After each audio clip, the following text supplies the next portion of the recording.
Vouloir seul ne suffit pas. Il faut être prêt à s'engager pour obtenir ce qu'on veut dans la vie. Je me rappelle lorsque je commençais à faire du sport, je ne voulais pas faire du sport pour faire du sport. Je m'étais engagé à devenir un sportif. Et cet engagement comporte ses risques et ses dangers. À l'heure où je vous parle, j'ai un grave mal au pied. Je n'arrive même pas à marcher droit, tellement que les exercices sont intenses et durs. Mais j'ai compris que cela fait partie de l'engagement et du processus. Ne demande pas à Dieu de faciliter la vie pour toi. Demande à Dieu de te donner la force de pouvoir persévérer dans la douleur et dans les moments d'incertitude. La vie ne sera jamais facile. Ça, je l'ai compris depuis le jour où j'ai mis les pieds à la salle. Deuxième chose, sois prêt à faire face aux difficultés de la vie. Sois prêt mentalement. La préparation la plus importante, c'est la préparation mentale. Car la préparation mentale définit ce qui arrivera à la préparation physique. Si ton mental est prêt, tu es prêt. Ne demande même pas.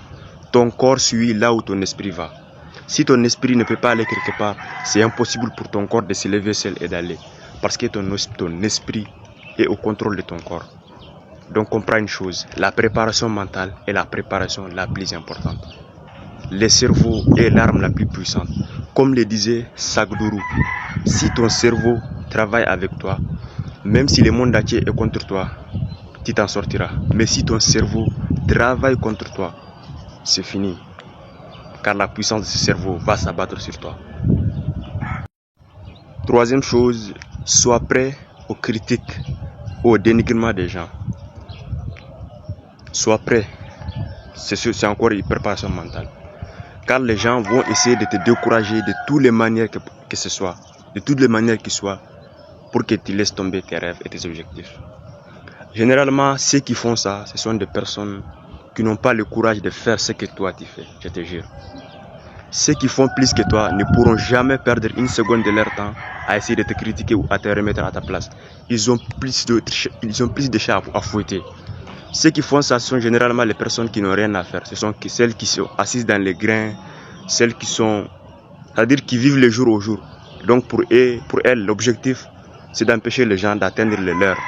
Donc ne te laisse pas abattre par ces personnes. Vas-y jusqu'au bout. Troisième chose, fais en sorte de mettre toutes les chances de ton côté. Fais attention à la dépression. Fais attention à la mauvaise énergie. Fais attention à la mauvaise fréquentation. Ces trois choses que je viens de citer sont extrêmement importantes. Fais très attention à cela. Aucune mauvaise énergie ne doit rentrer dans ton esprit. Comprends une chose. Ton esprit ne fait pas la différence entre ce qui est bon et ce qui est mauvais. Ton esprit se nourrit de ce que tu lui répètes chaque jour, jour après jour. Si tu te répètes que tu es fort, tu es résilient, c'est ce que ton esprit va croire et il va t'aider à être plus résilient. Mais si tu répètes à ton esprit que tu es un bon à rien, tu n'arriveras jamais, ton esprit aussi va te trouver des raisons pour que tu n'y arriveras jamais. Donc fais très attention à la mauvaise énergie. Sois constamment positif. Positif. Conclusion, sois prêt à dire non quand c'est nécessaire. J'ai remarqué que les personnes qui ont plus de respect dans ce monde sont celles qui disent non quand elles n'ont pas envie ou quand ça n'arrange pas leurs objectifs. Elles disent non. Et ces personnes généralement sont plus respectées que celles qui essaient de dire oui à tout, qui essaient de se faire aimer pour tout le monde, par-ci, par-là. Ces personnes généralement finissent dessus et irrespectées. C'est pour cela que vous allez voir des gens qui disent je fais du bien à tout le monde, mais les gens ne me respectent. C'est parce que les gens ne te respectent pas, c'est parce que toi-même tu n'as pas de limites. Tu laisses tout le monde faire ce qu'ils veulent avec toi, te dire ceci tu es ok, te dire cela tu es ok. Forcément les gens vont te prendre pour acquis et ne vont pas te respecter. C'est ce qui arrive dans la plupart des cas. Donc sois prêt à dire non, peu importe ce qu'il en coûtera. Tu ne vas pas mourir, sois prêt à dire non.